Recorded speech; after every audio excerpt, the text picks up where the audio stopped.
Welcome to the Deep Dive. Today, we're tackling something most of us unfortunately go through. Heartbreak. That really deep ache, and those thoughts that just loop and loop, leaving you feeling completely adrift. But what if this really tough time could actually be a turning point? Yeah, like a catalyst. Exactly. A chance for some serious self-reinvention, maybe even transformation. That's what we're exploring today. And we're drawing from a really insightful YouTube video. It's called How to Get Over a Breakup Fast. Forget your ex, move on for good, and glow up. We're basically pulling out the best bits, the actionable stuff to help you move forward properly, for good. Right. Our mission here is to give you a clear roadmap, not just to get over it, but to come out the other side stronger, more you. Let's dive in. Okay, so the breakup's fresh. The first thing the material talks about, and it's often the hardest, is letting yourself actually feel it. Or all of it. It's crucial. Yeah, acknowledging that loss. It says mourning is totally natural, necessary even. Could be a week, could be 6 months. Permission granted to, eat the ice cream, blast the Dell. Do what you need to do. And it's interesting, studies actually back this up. Women often report more intense pain emotionally and physically right after. Oh, really? Yeah, but they also tend to recover more fully. Men, on the other hand, might report less pain up front, but sometimes they never quite fully process it. Wow. So letting yourself grieve properly at the start is key then. Absolutely. It's about getting to that point where you genuinely have, no tears left to cry. That's how you move on effectively, not by bottling it up. Okay, so you've let yourself feel the sadness. Then there's this method called write a letter. Ah, yes, the letter. You write Dear Ex's name, Yeah. and then just unload everything. Anger, sadness, the nitty-gritty details, what they did, how you feel. Just pour it all out. And this is the crucial part. Right. You absolutely do not send it. Right. Ever. Exactly. The whole point is the release for you. Getting it all out without suppressing anything. And honestly, thinking about sending it kind of disrespects yourself. How so? Well, the material makes a great point. Their mistreatment, the way things ended, that is your closure. Someone who cared wouldn't have let it get to that point, right? That's powerful. So the letter gives you closure internally. Precisely. You don't need their response or validation for it. Okay, building on that internal work, the ick list and the dream list. These sound intriguing, described as having a 100% success rate. Yeah, they're pretty effective tools. So the ick list, you write down everything negative.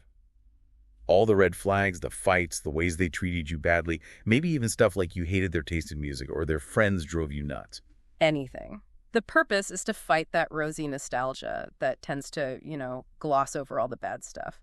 Okay. So when you're tempted to text them, you look at the list. Exactly. It gives you that instant ick reminder. Then the dream list is the flip side. You write down everything you want in an ideal relationship, all the things the ex didn't provide. Got it. So one keeps you grounded in reality, the other points you forward. Perfectly put. The ick list stops you from reaching back, and the dream list reminds you that contacting them actually pushes your real dream further away. It redirects your energy. That makes so much sense. Okay, next step. Moving out emotionally. Yeah. This isn't about packing boxes necessarily, right? Not always, no. It's about leaving that mental fantasy land of what ifs and maybe someday. So practical actions. Yep. Deleting the number, Yeah. blocking them, and the source emphasizes everywhere. Social media, everything. No subtle stalking. None. And getting rid of the physical reminders, too. Photos, gifts, that old T-shirt. Toss it. Why is that so important? Feels a bit dramatic, maybe. Because holding on to the ghost of them, as the material puts it, just keeps you suffering longer. You were okay before them, you'll be okay after. Holding on to that stuff is basically choosing them, or the memory of them, over your own future self. And if it was toxic, those reminders can seriously mess with your head, keep you romanticizing something harmful. Okay, so blocking isn't petty, it's a statement. It's commitment to yourself, to your healing. You're making space for something better, for more fulfillment. making space. I like that. Huh? And 2 quick final points for this grieving stage. Yeah, first, having boundaries with your sadness. Give yourself a timeline. Like the Beyonce example is great. Allow yourself 24 hours for the pity party, then pivot. Okay, acknowledge it, but don't live there indefinitely. Exactly. And second, stop focusing on him. Whatever they're doing post-breakup, new followers, dating someone else has got zero to do with your worth. Right. It's probably more about their own stuff. Often insecurity, yeah. Or just needing distraction. It doesn't define you. Okay, so that's the initial phase covered. Now, moving into the healing stage. And it's important to say, this isn't always neat and tidy, is it? Not at all. The source is clear. It's not a linear process. You'll have good days, bad days, random waves of nostalgia. That's normal. The goal is just progress. Continuous improvement. Okay, a big one here. Realizing your own toxic traits. Oof, that sounds uncomfortable. It can be, but it's so necessary for growth. The video creator shares her own experience, recognizing things like an avoidant attachment style, like pushing people away when things get close. And she mentions being addicted to unhealthy relationships, maybe having low standards, being scared of commitment, even trying to unconsciously replay childhood dynamics. Oh, that's deep self-awareness. It is. And it encourages you, the listener, to reflect too. Do you doubt yourself, settle, feel unworthy, fear you won't find better? How do you even start unpacking that? The material suggests looking into shadow work, basically exploring those hidden parts of yourself. You can find prompts online. It's not about blaming yourself, but understanding your patterns to avoid repeating mistakes, taking ownership, Yeah, taking ownership. Okay, so after that potentially heavy reflection, how do you build yourself back up?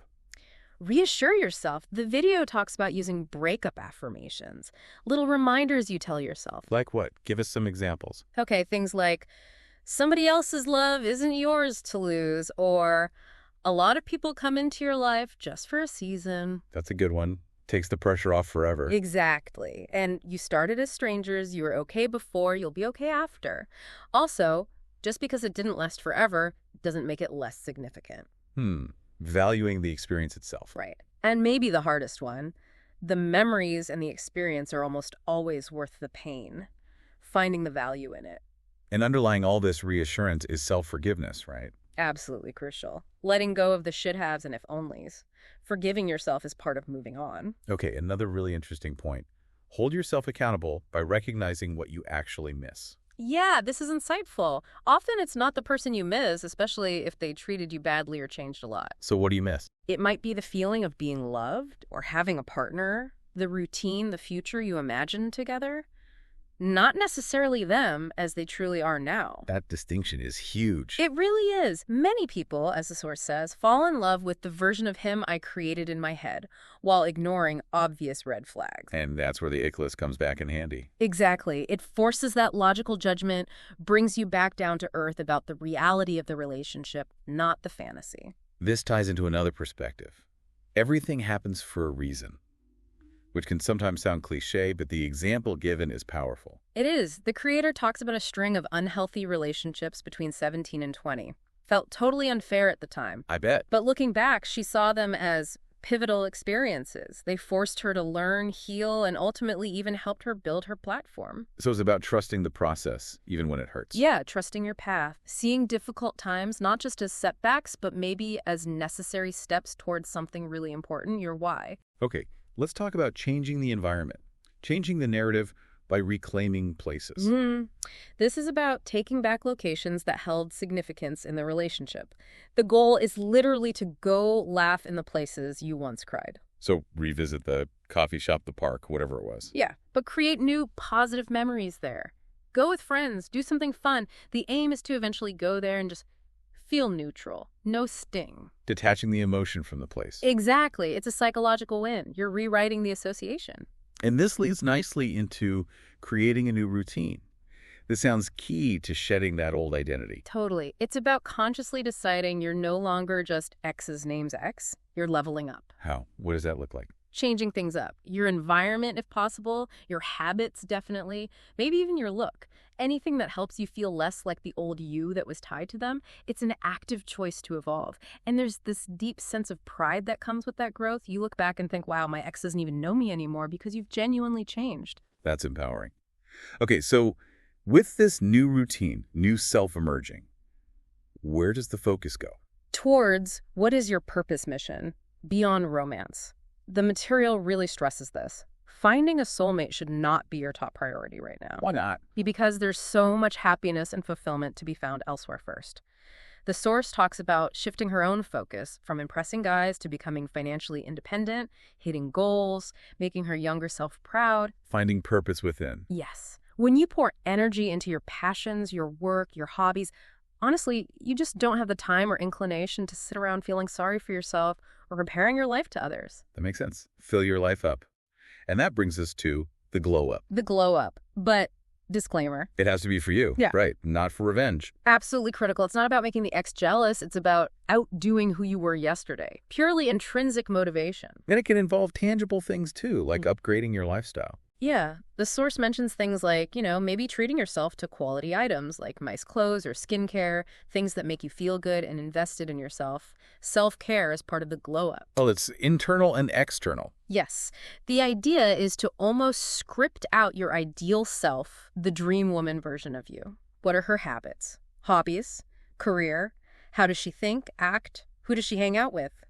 And then you do it. You start living it. The goal is to become so undeniably confident and, hot in your own skin that you look back at the past relationship and almost laugh that you were ever involved with that person. It elevates you. Okay, so we've grieved, we've healed, we've glowed up. Now the living stage.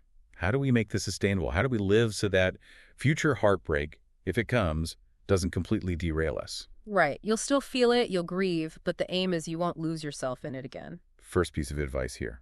Regular solo dating. And this isn't just for single people. Nope. The material says this applies even if you do eventually get a boyfriend. Because if you're afraid of being alone, you're way more likely to settle. But when you're genuinely happy and fully content with life on your own, you don't need someone to complete you.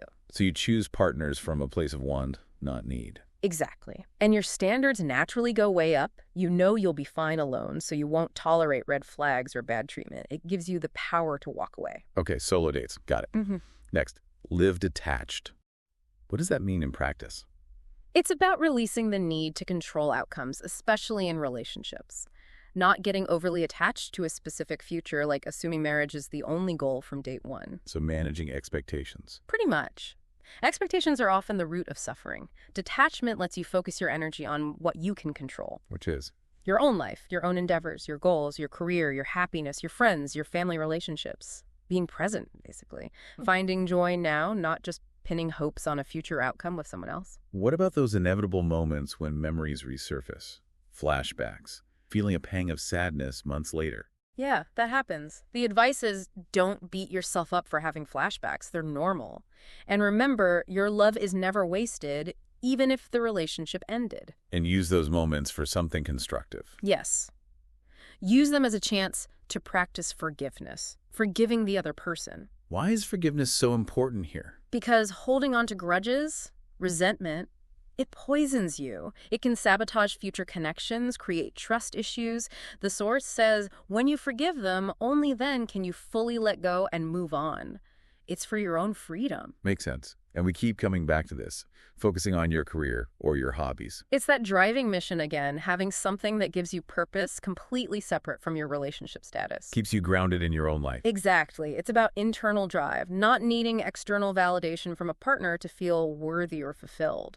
And alongside that, practice self-love. This sounds like the foundation for everything. It really is. Becoming your best friend. Actively giving yourself everything that you would expect from a relationship, and then some. Spoiling yourself a bit. Yeah. Treat yourself. Take care of yourself. Prioritize your well-being. When you do that consistently, it raises your standards for how others treat you too. How so? You start thinking, wow, I give myself all this amazing care and respect. If you can't offer me at least that, and ideally more, why would I even date you? Love that. Sets a high bar based on self-worth. Totally. And finally, putting yourself out there in new ways. Joining a club or starting a new hobby. Why is this helpful post-breakup? It's a fantastic chance to change and discover who you really are outside of other people. Trying stuff you maybe wouldn't have before. Hiking, pottery, learning an instrument, whatever. It expands your world and your sense of self.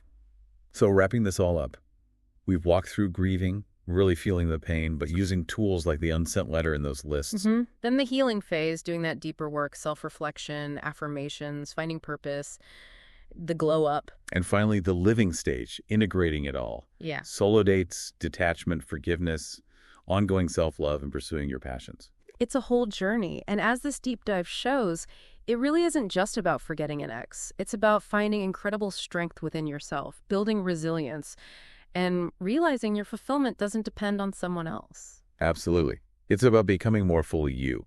So here's a final thought to leave you with. Recovering from heartbreak isn't just closing a chapter on a past relationship. Maybe it's the ultimate invitation to begin the most important one you'll ever have, the relationship with yourself. What new purpose, passion, or even stronger version of you is just waiting to be discovered on your healing journey? We hope this has given you some tools to find out.